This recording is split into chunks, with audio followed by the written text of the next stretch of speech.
Me negué a darle todo mi dinero a mi hermano, así que mi madre me tachó de egoísta. Así que le mostré cuán egoísta puedo ser en realidad. Mi infancia estuvo marcada por una sola frase: deja de ser tan egoísta. Una vez, cuando tenía 9 años, organicé una venta de garaje con mis cosas viejas y logré reunir casi $100. Durante la cena, emocionada, lo compartí con mi familia. Pero mi madre solo preguntó por qué no le había dado parte del dinero a mi hermano menor, que tenía 8 años en ese entonces. Sentí una culpa tremenda y le pasé a Trent $20. Pero, en lugar de agradecerme, me lanzó una mirada y luego miró a mi madre. Ella, sin pestañear, me dijo que dejara de ser egoísta. Al final, le di a Trent $80. En el fondo sabía que no era justo, pero lo hice de todos modos, porque su aprobación siempre valía más para mí que mis propios sentimientos. Avancemos hasta la semana pasada, cuando cumplí 27. Por primera vez en mi vida, logré estabilidad financiera. Tengo una cuenta de ahorros bastante sólida y un fondo de retiro, que puede no parecer gran cosa, pero para mí, que solía gastar sin control, es un logro inmenso. Y claro, no quería ser egoísta,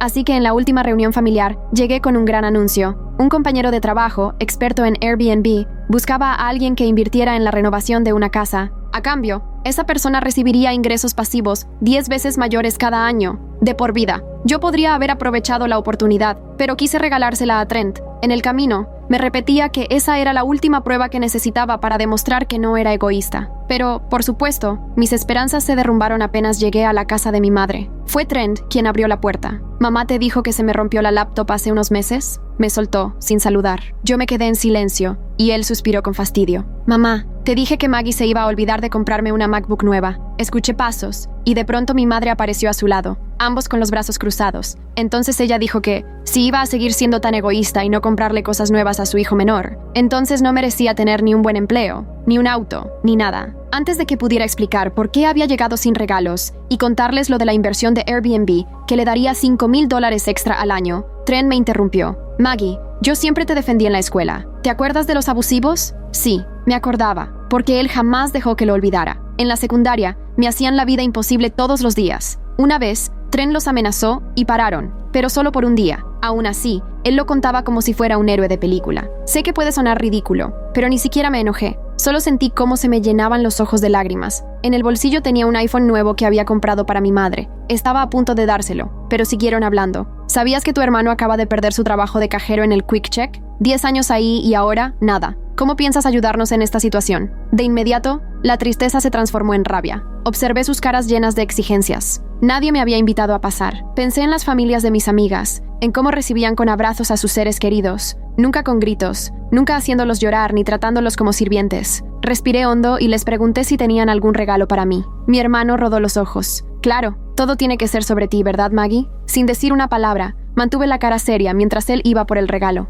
Resultó ser un cupón de descuento para un batido en Burger King. Soy intolerante a la lactosa. Con eso me bastó. Guardé mis regalos y volví al auto. Apenas doblé la esquina, rompí en llanto. Pensé en todas las veces que había cedido a sus exigencias absurdas, todas las veces que los puse a ellos por encima de mí. Creo que fue la primera vez que me permití sentir verdadera rabia, y esta vez quería hacer algo al respecto. Di la vuelta con el auto, dejé el iPhone en el asiento y regresé a la casa. Trent abrió la puerta. ¿Ya terminaste tu berrinche? Ahora repito, ¿dónde están nuestros Trent, lo interrumpí. ¿Quién paga tu factura del celular? El novio de mamá, respondió confundido. ¿Y la gasolina? ¿El seguro médico? ¿Tus pedidos de comida del fin de semana? ¿Tu suscripción al café premium? La sonrisa se borró de su cara. Entonces apareció mi madre. Mamá, ¿quién paga el alquiler de ustedes? ¿Y el seguro del auto? Se miraron entre ellos, con esa típica expresión de, oh, cierto. Verás, yo le había dicho a Trent que el novio de mamá pagaba todo, para que le tuviera cariño. Y cuando mamá estuvo a punto de echar a Trent de casa, le dije que él estaba cubriendo las cuentas.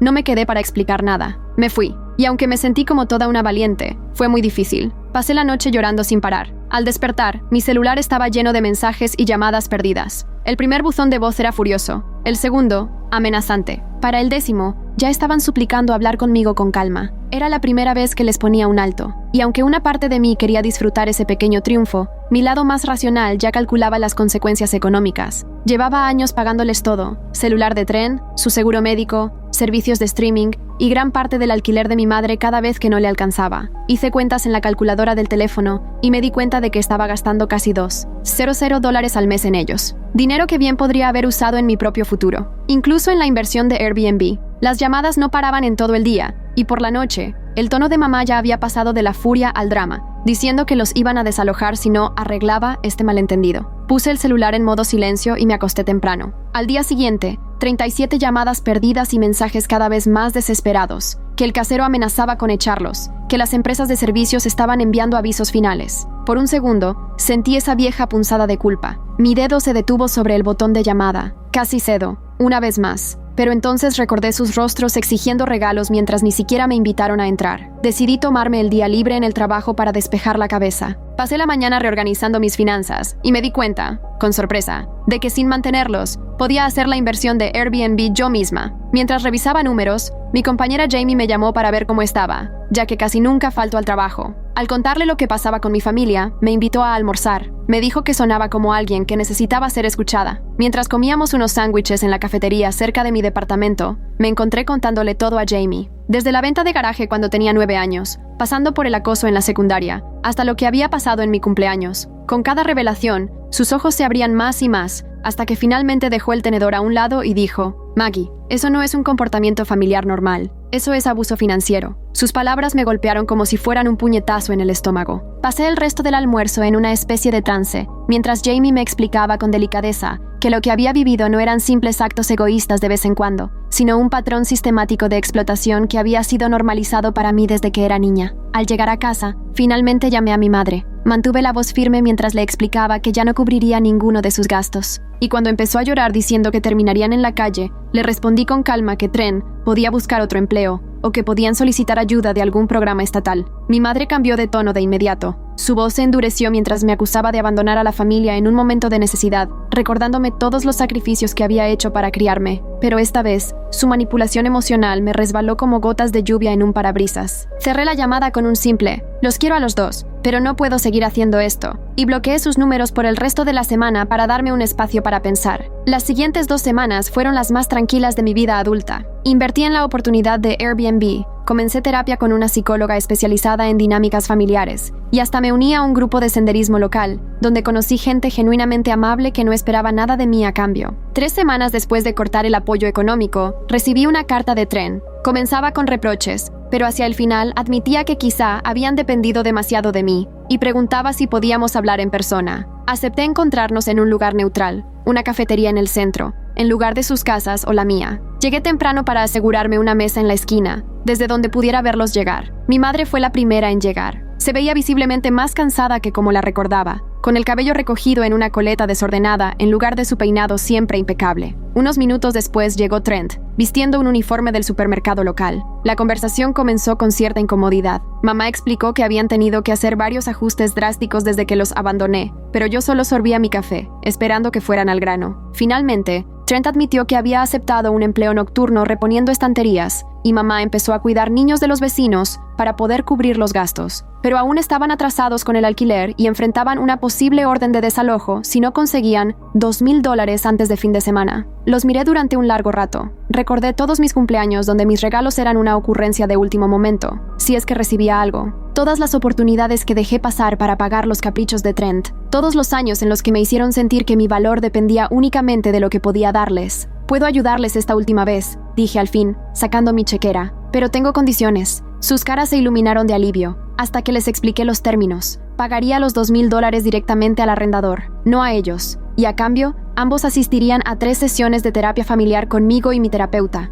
Mamá se opuso de inmediato, diciendo que no había nada en nuestra familia que necesitara arreglos por parte de una desconocida. Pero Trent, para mi sorpresa, le dio un codazo y murmuró: «Son solo 3 sesiones, mamá, y necesitamos el dinero». Escribí el cheque en ese momento, dejando claro que esa sería la última ayuda financiera que recibirían de mí, a menos que se tratara de una verdadera emergencia. Y aunque mamá no lo ocultó, ambos aceptaron las condiciones. La primera sesión fue un desastre. Mamá pasó toda la hora justificando su manera de criarme, y Trent alternaba entre defenderla y hacer pucheros, mientras yo me sentía como si tuviera 9 años otra vez. Pero mi terapeuta, la doctora Chen, manejó la situación con maestría. No presionó demasiado, pero tampoco permitió que mi madre reescribiera la historia a su manera. La segunda sesión, una semana después, fue un poco menos tensa. Trent incluso admitió que quizá había sido algo consentido de niño, aunque mamá seguía insistiendo en que solo había intentado evitar que yo me volviera egoísta como lo había sido mi padre. Para la tercera sesión, Algo había cambiado. No fue una transformación radical, pero sí lo suficiente como para que, cuando la doctora Chen nos pidió decir algo que apreciáramos del otro, mamá dijera que estaba orgullosa de lo responsable que me había vuelto con el dinero.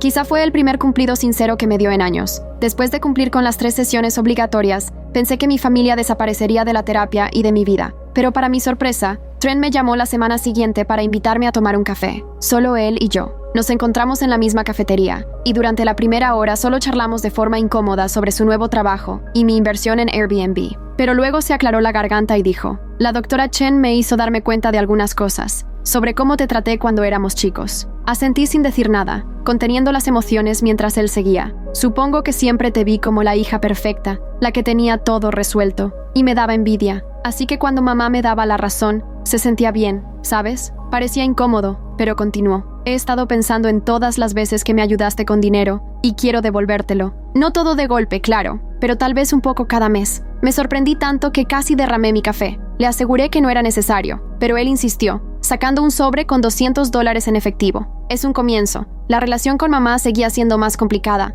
Asistió a una sesión más de terapia por su cuenta antes de declarar que no la necesitaba, pero dejó de llamarme para pedirme dinero. En su lugar, enviaba de vez en cuando mensajes cortos pero cordiales, preguntando por mi trabajo o mandando fotos de su jardín. 6 meses después de nuestra confrontación, mi inversión en Airbnb comenzó a dar frutos. Ganaba $1,200 adicionales al mes, que dividí entre un aumento en mi fondo de retiro y una cuenta de ahorro separada para el pago inicial de mi futura casa. También volví a salir en citas, después de años evitando relaciones por miedo a que alguien me drenara emocional y económicamente como lo hizo mi familia. Fue así como conocí a Brandon, un maestro de arte en una escuela primaria, tan prudente con el dinero como amable de corazón. Nuestra primera cita empezó con un café, se extendió hasta la cena, y terminó con un paseo bajo la luz de la luna junto al río, hablando de todo, desde sueños de la infancia hasta metas financieras. Y por primera vez, le conté sobre mi situación familiar sin sentir vergüenza. Un año después de haber comenzado nuestra relación, Brandon me propuso matrimonio durante un fin de semana de campamento.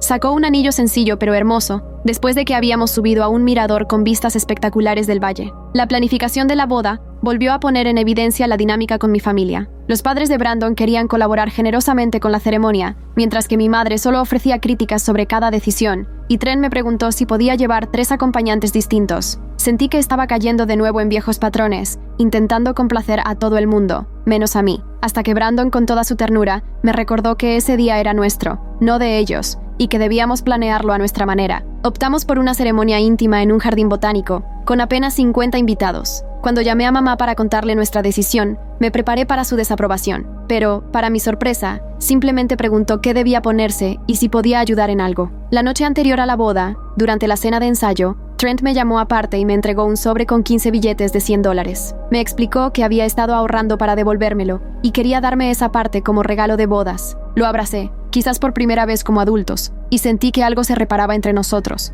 algo que ni siquiera sabía que seguía roto. El día de la boda fue perfecto en su imperfección. Mi velo se enganchó en un rosal mientras caminaba hacia el altar. El sobrino de Brandon anunció que necesitaba ir al baño justo en medio de nuestros votos, y la empresa de catering olvidó los platos vegetarianos. Pero rodeados de amor verdadero y alegría, nada de eso importó. Mi madre incluso me sorprendió dando un brindis que, aunque breve, reconocía lo orgullosa que estaba de la vida que había construido por mí misma. Brandon y yo nos adaptamos con facilidad a la vida de casados. Fusionamos nuestras finanzas y proyectos futuros de manera equilibrada y respetuosa. Y cuando un año después quedé embarazada, enfrentamos la noticia como un equipo. Investigamos opciones de cuidado infantil y ajustamos el presupuesto juntos. Mi relación con mi familia siguió evolucionando, aunque lentamente. Mamá aún hacía de vez en cuando comentarios sobre mi estilo de vida lujoso cuando visitaba nuestra modesta casa de 3 habitaciones, y Trent a veces olvidaba nuestros cumpleaños o cancelaba planes a última hora. Pero los viejos patrones de explotación económica se rompieron definitivamente cuando nació nuestra hija Ellie.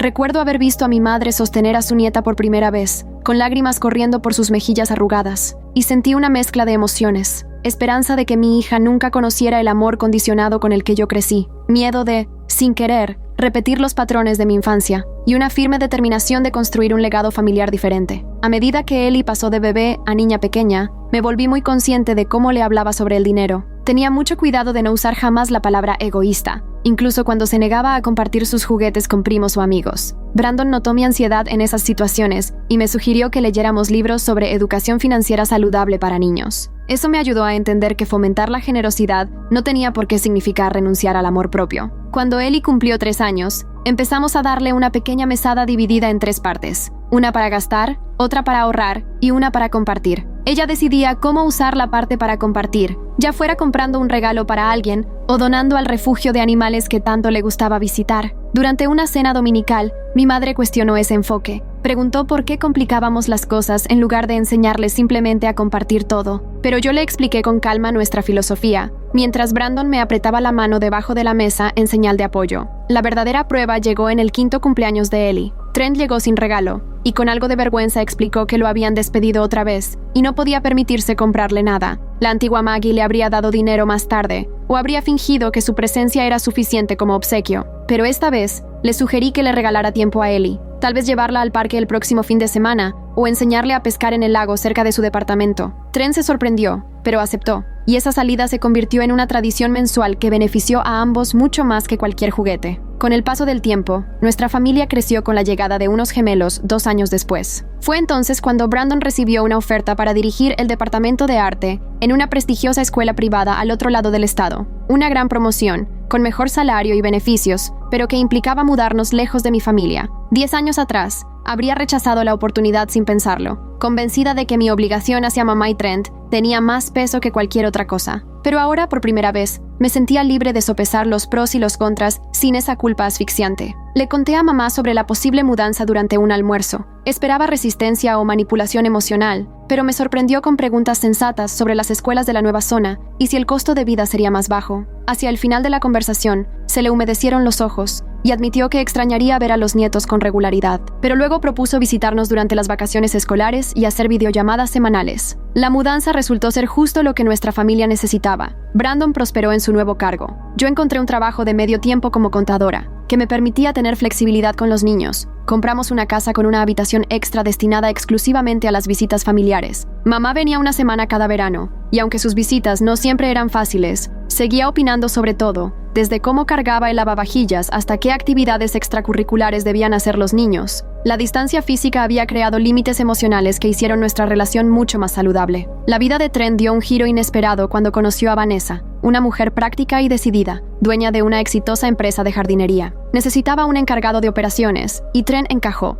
Lo que empezó como una relación profesional se transformó en algo más. Lo observé con una mezcla de asombro y alegría, convertirse en alguien que trabajaba duro y se sentía orgulloso de sus logros. Cuando se comprometieron, apenas 6 meses después, Trent me llamó para pedirme que fuera su persona de honor en la boda. Dijo que yo era la única que siempre había estado ahí para él, incluso cuando no lo merecía. La ceremonia fue sencilla y práctica, en el jardín bellamente decorado de Vanessa. La comida vino de la charcutería local y las decoraciones fueron hechas por su hermana, que era muy hábil con las manualidades. Durante la recepción, Trent me llevó a un lado para mostrarme algo en su celular, una cuenta de ahorros con mi nombre como beneficiaria. Contenía más de $12,000. Me explicó que era el monto total que había calculado que yo había gastado en apoyarlo durante los años, con intereses incluidos. Intenté rechazarlo, diciéndole que no era necesario, pero él insistió en que completar ese reembolso era algo fundamental para su propio crecimiento. Vanessa me ayudó a entender, me dijo, que no puedo comenzar de verdad una nueva vida con ella hasta que haya saldado las deudas del pasado.